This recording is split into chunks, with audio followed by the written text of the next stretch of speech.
O, anong sunod dyan? Yung tama ha, yung tama yung nasa guhit.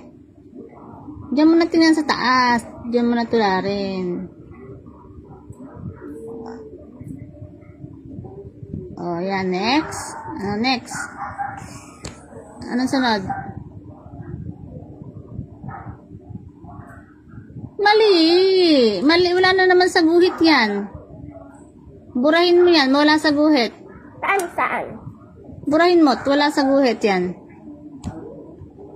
Ito pala.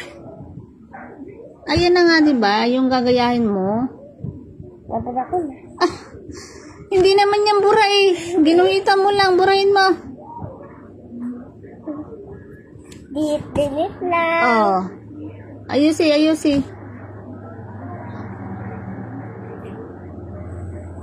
Eh, wala na naman sa guhit yan eh. Nasa guhat kayo. Wala sa guhit yan. Okay, tingnan mo po dito.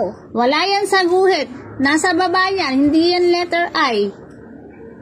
Ano yan? Guhit lang na may tuldok.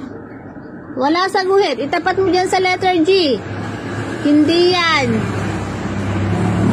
Burahin mo. Bura. Ay, mali-mali ang ginagawa mo eh. Siyempre, buburahin. Tatama. Tinan mo, mali. Tinan mo dito, oh. Di ba nakatapat siya doon? Wala dito sa baba? Oh, ulitin mo. Nakakain. Ayusin mo kasi ang sulat mo. Oh, mali na naman. Ito na naman. Wala na naman sa ano yan.